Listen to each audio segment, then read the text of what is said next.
What are my feelings about serendipity versus gumption, luck versus elbow grease? When do you give up on your dream? When do you throw in the towel, etc.? There's an old quote that I attribute to Tom Waits, but I believe it might go back to Socrates.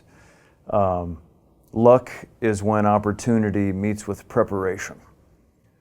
And I've always found that deeply moving because Megan and I talk a lot, my wife and I talk a lot about how lucky we are. We're both blessed with whatever it is. She's beautiful and an incredible actor and smart as a whip and a really talented singer. I can carry a great deal of luggage and I can experience extreme temperatures for a long time without any sustenance. We have our gifts, and somehow our paths have taken us to places where people said, we were looking for someone who can carry luggage. We're doing a play about a donkey, you're the guy. And so, I mean, so much serendipity plays into it. I chose to live like an asshole for some years. And it's a tough choice. It's borders on irresponsibility. You know, I would be just this side of broke. So sometimes I'd run out of money and I'd have to borrow a month's rent from my friend. But I would then find carpentry work and pay my friend back. So I was just this side of being a deadbeat. I was flirting with deadbeatism. And it's a big question in Hollywood, and a lot of people make a lot of money off of people's dreams. You know, you can pay a great deal of money for headshots and for acting classes and coaching and life coaching and personal training and all that stuff. And they'll all tell you, and there are really gross people who claim to have the secret. Come to my acting workshop and I'll have 3 casting directors there from, you know, one of them was an assistant on 50 Shades of Gray Matter. And whatever the case may be, it's a question people wrestle with all the time. Will I ever make it? Is it ever going to happen for me? When should I throw in the towel and move back to Cleveland and see my family and my children and my congregation? Because I'm a priest with kids in Cleveland. And so all I can say is it's a very personal thing, to each their own. You got to keep working hard. We've talked about having a discipline.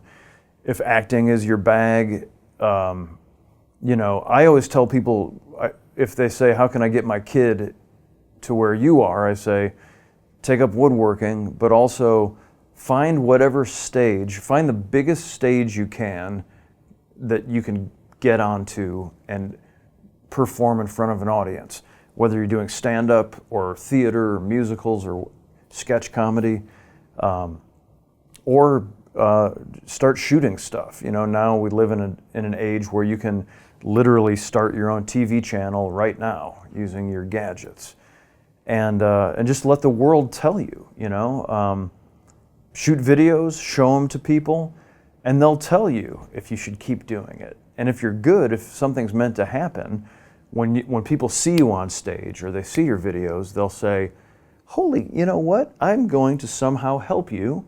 That was amazing. You can tap dance, you can play the tuba, that face you make, whatever it is. I've never seen anyone drink that much beer in 90 seconds. I'm going to call my friend. He has a show called Jackass. We're going to get you on your way." And so, I mean, I started in the theater. I was terrible at acting. I wanted to be an actor. I thought I had something that I could entertain people. So I got into theater school in Illinois, and I was terrible. I couldn't get cast, with good reason. The reason was I didn't trust myself. I thought I was boring because I was from the country. And so I tried way too hard to be someone cooler than myself, which of course just was what they call bad acting. But I was able to build scenery. I was very athletic, so I choreographed fights. And the theater paid me. I found that there's so many jobs you can do in the theater. You can work in the box office, you can sell concessions, you can sweep. There are many places, almost anywhere you would want to work in a creative position, you can start there sweeping. And curate your sweeping. Don't look down on, if somebody's like, well, you could start as a janitor. If you want to work at Nike and you can get in there as a janitor, show people how creative your sweeping is. Nobody ever moved that cabinet, move that damn cabinet and sweep under it and let someone be like, oh yeah, I assume that everyone has the quality of work that I do. Let people see how committed you are to exceptional work. Because when you don't do a good job sweeping, I notice that too. And I say, I'm not going to trust that person on their own. They always need to be told to move the cabinet and sweep under it. So I mean, if you maintain that sensibility, it makes you, first of all, it makes sweeping a lot more fun. Sweeping can be drudgery, or it's an opportunity to like have fun. Whistle a song in your head. You can dance with a broom. They're really fun. In fact, maybe that's a video line I should think about putting out. All different genres of music, all different brooms. Sweeping for pleasure. But once you do that, once you are locked into that mindset, then you are open to when opportunity comes along, you've done the work. You know, if somebody wants to cast me as a superhero, this is sort of a truism in my life.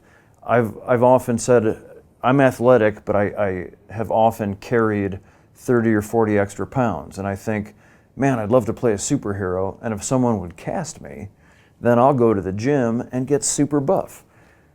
Well, if I would just go to the gym and maintain a discipline there, then when someone said, oh, he's funny and he's the right type for the superhero, and check out those crazy lats, then the work is done. That's what, so serendipity involves, serendipity is greatly helped by elbow grease.